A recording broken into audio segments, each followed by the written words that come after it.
It's Father's Day, and as I alluded to in the opening prayer, the spiritual nature of Father is such an important role.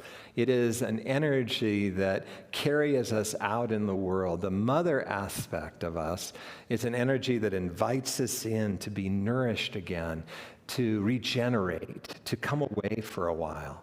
And then the Father helps us to move out in the world where we can have our impact, where our nature is allowed to be developed and expressed and created through our soul so that we can be the light.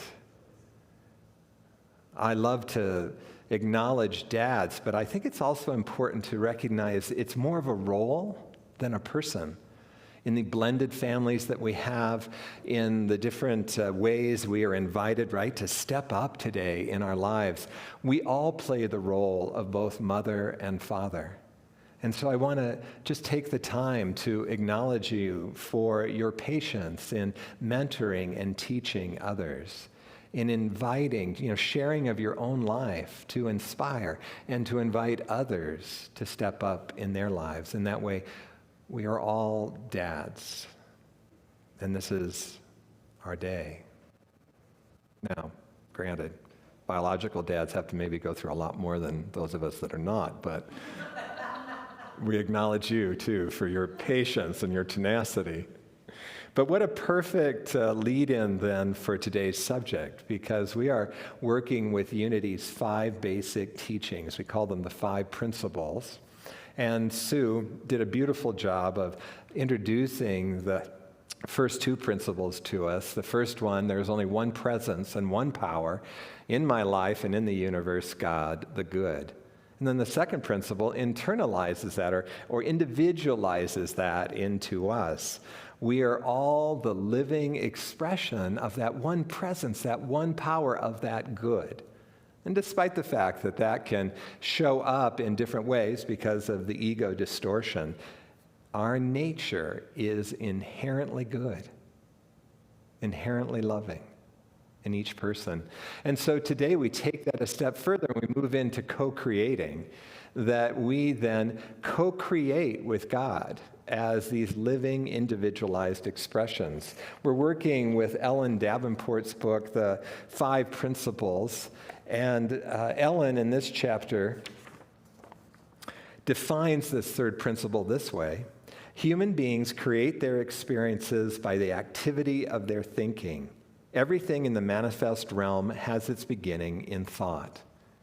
Everything in the manifest realm has its beginning in thought. This totally makes sense to us, right? That if we get an idea, maybe we see something, maybe it's a divine idea, an idea that just comes through our inspiration. If it has some kind of charge for us, maybe it triggers our passion or some kind of desire, or it can even trigger our anger and our frustration, then it doesn't become just a fleeting idea, but an idea that we're willing to work with. And maybe we begin to apply our imagination to it, or we enroll other people. With each encounter we have an opportunity to become more and more clear about what this idea is. And with each one, then the image becomes more clear. And then the dad energy comes in, right? That male energy. That's when we take the step. We take the step towards making it happen. In some situations, that's an easy step. In other situations, it's a really scary step, a step that involves a lot of change for us. But no matter, as we continue to take steps towards this image that we have of what it can be, we have the opportunity for it to become manifest. Not everything becomes manifest, but we always have the opportunity to learn something along the way, don't we? Can't you relate to that? Now, more than just bringing things manifest in our lives, this principle actually informs our experience of life. You see, we're more than just creative beings. our beliefs and our well, maybe we could put it this way, our thoughts, and often then the underlying beliefs and the underlying issues that go around those, they create a lens, if you will, that we look through life at, and that determines how we respond to the situations of our life or react to those situations. I think a great example of that, I'm realizing that I forgot. Let me just take a step back because this is helpful. We don't talk about this much at Columbine, but we often call this process of manifesting the law of mind action in unity. The law of mind action says thoughts held in mind produce after their kind. Makes sense, right? And that's where I'm going, that it's not only what is physically produced in our lives, but it's also the experience of our life. Ellen says, call it the law of attraction, the law of mind action, the science of mind, the art of allowing, and the secret. Whatever we believe it, whether we believe it or not, we are creating with every thought and feeling, creating not only physically, but also our experience. A great example of this happened for me when I was about 10. I was spending the night with my grandparents, and my dad's mother was very fear-based. She looked at life from a lens of fear. So we were passing the paper around the breakfast table, and I had already read the front page, or, scanned the front page, and, I saw great things, right? And I'm sorry, 51 years later, I'm not remembering exactly what I saw, but I just remember the gist of the conversation. Maybe they're building a community center. Someone had given money for this. Yes, a few inmates had escaped on being transported from one location to another. But, so many things stood out at me.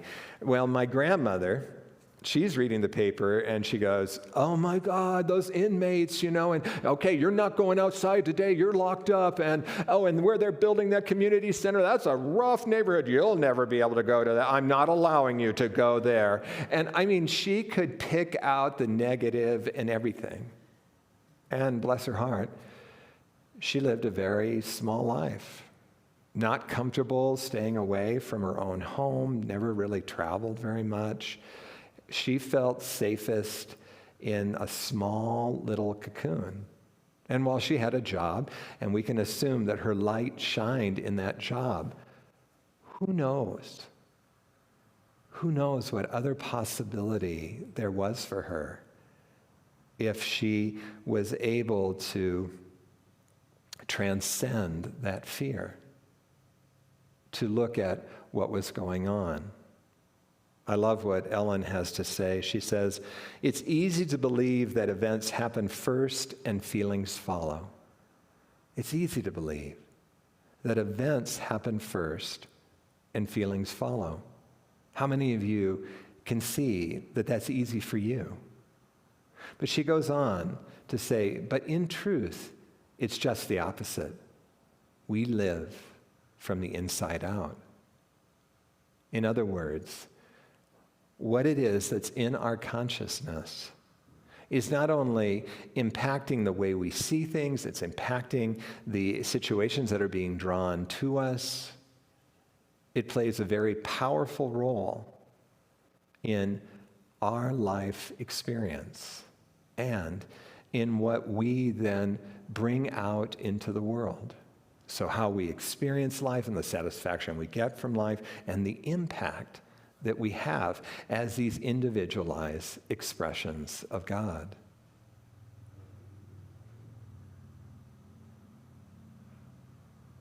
I love it when my mind goes blank. So I want to go on. Right in the very next line, Ellen gives us these statements. For this reason, for the fact that what is happening in our experience starts first with us and then manifests in the world around us. For this reason, it's important to focus on the good. Focus on what we want see the glass half full, and stay in a positive, energetic vibration. In fact, if we can simply feel happy and positive most of the time, we won't have to bother about treasure maps or make detailed lists of what we want to manifest. We will create everything or attract, I use the words interchangeably, from a higher consciousness. If we take her commentary out of there, we'll create everything or attract from a higher consciousness. So my personal belief is this is a little too much of the old-time unity that I grew up with. I was raised in unity. And what I'm saying here is that this is an easy place for the ego to grab onto.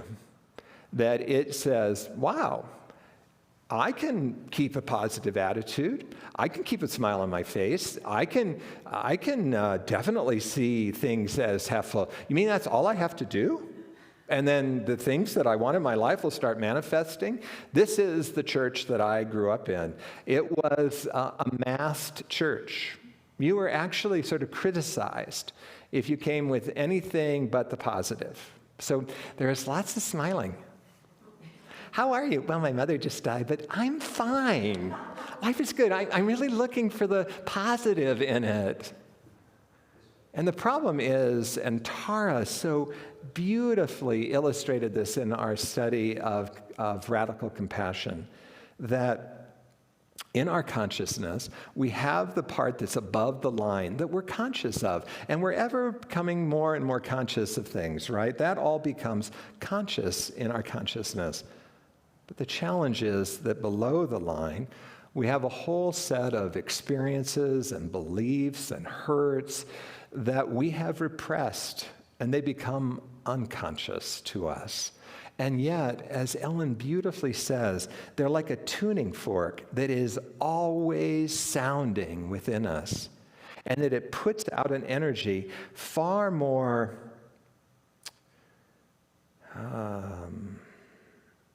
it sounds all the time. It's tenaciously sounding all the time. And it's putting out a message to the universe of the tone of our being.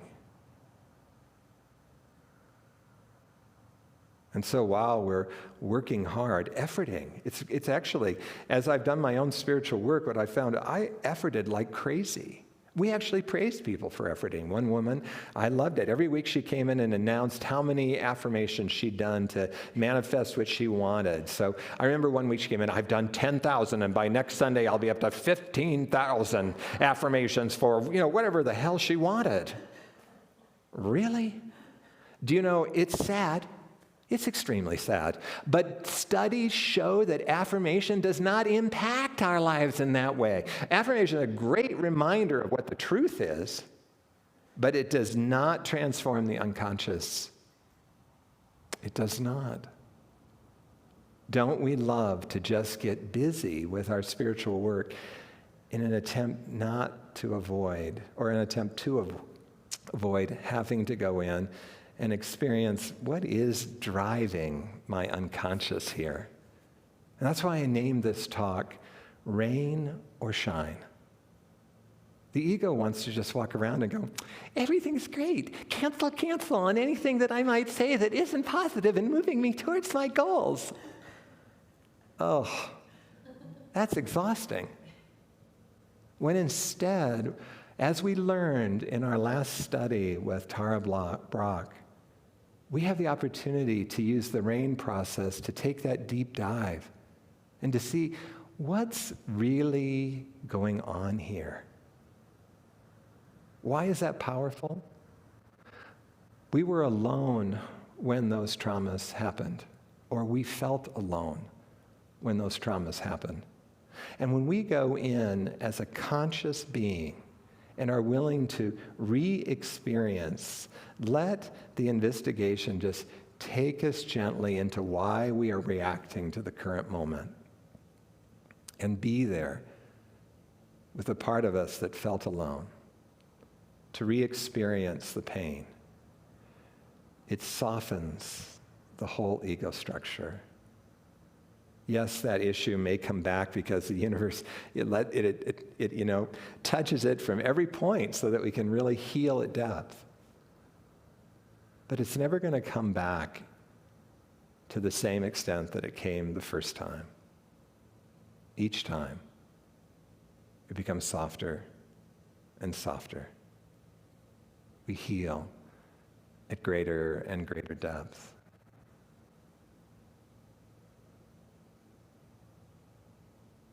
There's a Bible quote that Ellen referenced that is just so perfect for this. This is from the book of Matthew. I will give you the keys to the kingdom of heaven. Do you see? That's what this third principle does. I will give you the keys to the kingdom of heaven.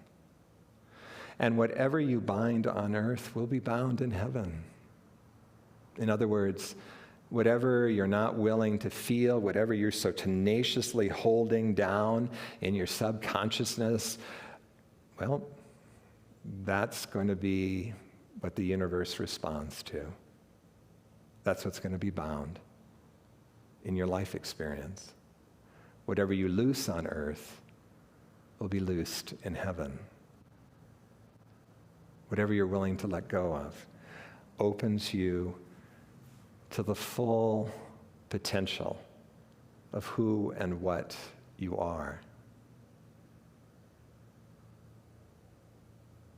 Up until just a few months ago, I used to say that it was all the years of meditation that has quieted my mind. But I have come to believe that it's actually my own practice of the RAIN process. Whenever I'm triggered, I bet you 95% of the time I jump into some kind of RAIN process with it. I want to know what's going on for me. What is the hurt? Why do I feel jealous or envious? Why am I feeling hatred or rage? On Tuesday, I drove up to the church. It's my day off, but I had a lot of work to catch up on. And I arrived in the parking lot and I realized, wow, I feel like I have no mind. I drove up here in utter stillness. The metaphysicians of my childhood in my Unity Church would have said, well, your life is over because you're not holding any image of anything. But what you find is that your life begins to unfold a life that invites you into what I'm beginning to be curious of is my soul's longing. My life keeps inviting me into bigger and bigger experiences that frankly scare me, experiences far beyond any idea I would hold. And yet, as I continue to work with the fear, as I continue to use the RAIN process, I continue to grow, to expand, and to trust who and what I am. Ellen has a point that was a little hard for me to swallow in the chapter. She says that we create everything in our lives through our consciousness.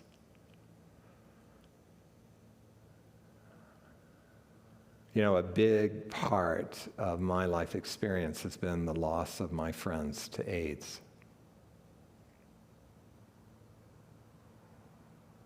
Maybe even more powerful than that was the lack of response of the majority of the people in this country. When I came out that I was gay, it was an amazing contrast to the life that I had lived to that point. I didn't realize what a mask I wore. I didn't realize how I had come to believe at some level that I was the abomination that I heard about, I'll bet you, on at least a weekly basis of my growing years.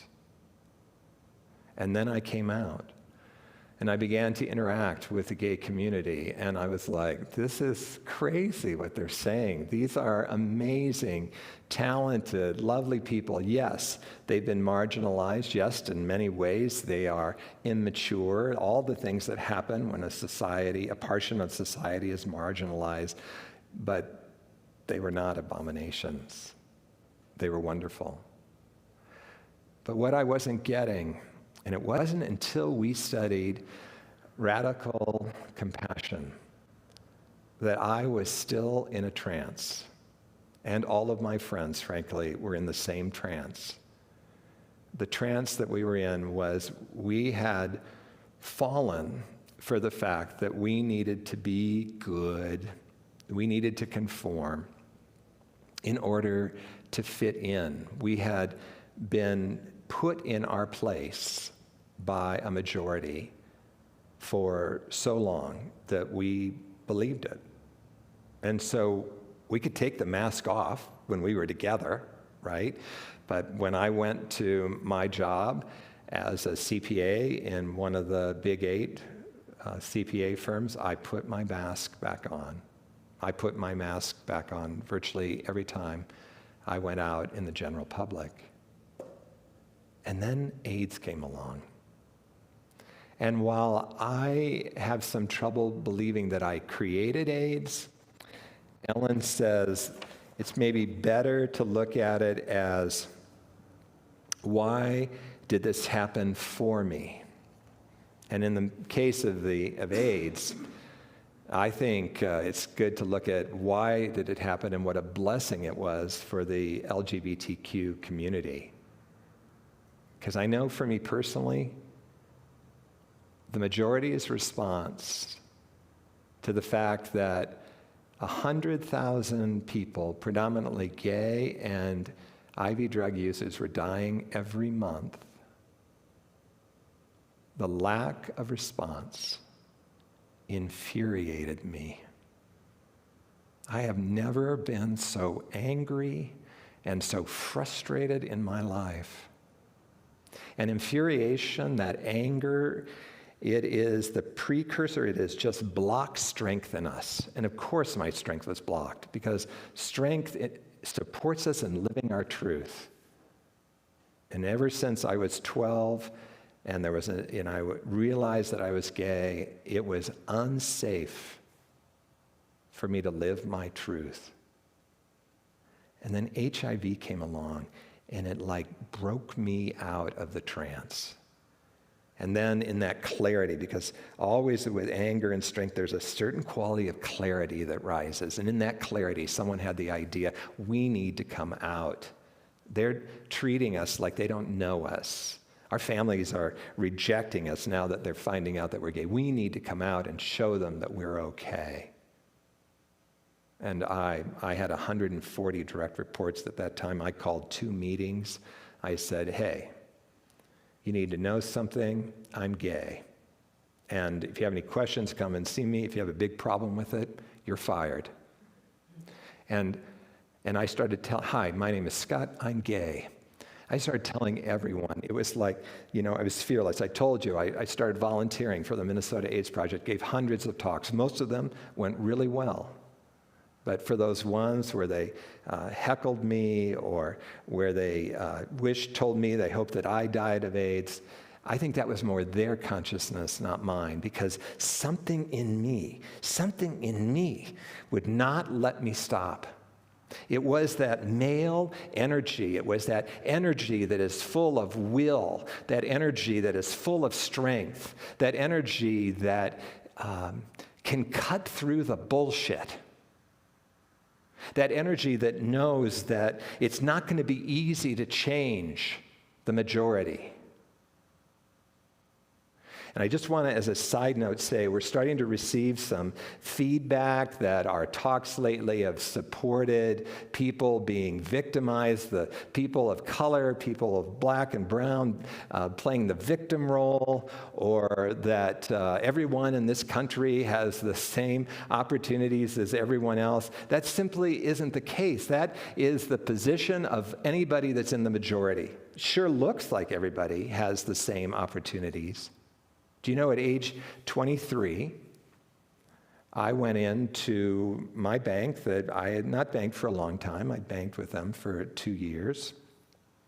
I was a good, solid customer. And at those times, you couldn't just go search out a mortgage broker. You went to your bank to get a mortgage. And the banker said to me, when I told him what I wanted to do, he said, well, you know, you people, you dress well. But as people that work in retail, that cut hair, that design flowers, you don't make enough money to buy a piece of property like this. At that time, I was a senior CPA in one of the most prestigious public accounting firms in this country. God, I have so much energy coursing through my body. And if anyone had said to me, oh, you live in the United States, you have the same rights, you have the same potential to get ahead as everyone else. No, I didn't. I was blessed. I'm from a privileged family. And I was retold this story recently. I said my family, I went to my family for a loan, but I remembered in between services, actually, I went to my family. But the gentleman I bought this property from said to me, would you consider borrowing the money from me? But still, I was discriminated on, and I've been discriminated on regularly in my life until, well, even within 4 years ago, I had a banking situation that I was discriminated on. When we, as a gay community, woke up out of our trance and began to take action to change the culture, one of the most touching things that happened for me was when members of the majority joined us, when they spoke out in public in our favor, when they marched with us. It made me feel like I wasn't alone against this wall. I mean, at the same time, we had politicians using the fear of the LGBT community to get elected and get laws passed. We had fundamentalist churches that were making us out, just really making us out to be horrible. The big one that was going on at that time, we're all child molesters. And we had the lovely Anita Bryant. It was a wall of resistance.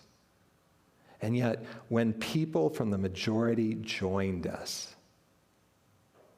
it was incredibly supportive. And so, yes, I understand all lives matter. But I also, as a minority member, understand that when we're trying to change a culture, it's powerful to have some focus put on us. It's powerful to be joined. And it in no way means that we're saying that you don't matter. We all matter.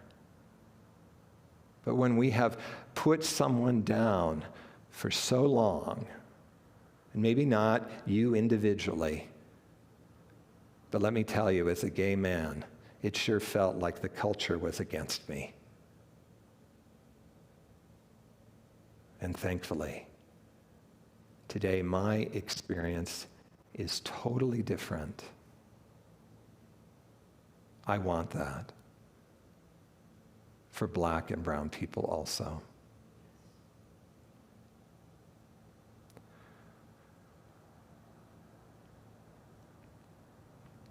Thoughts that we hold in our mind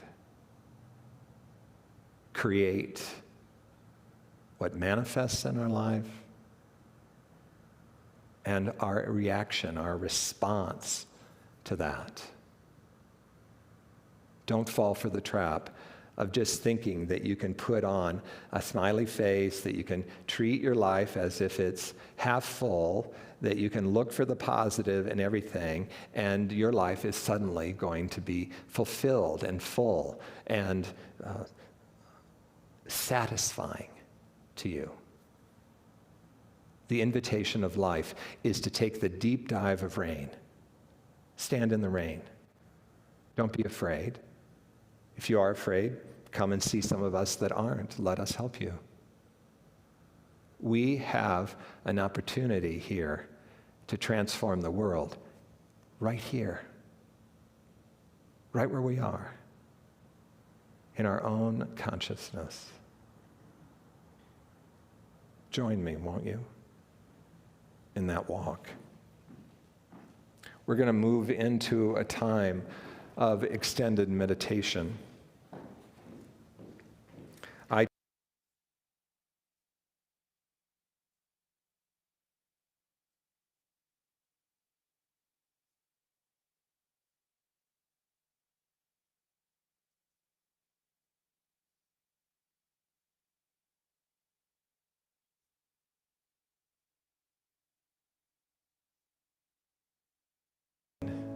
In you.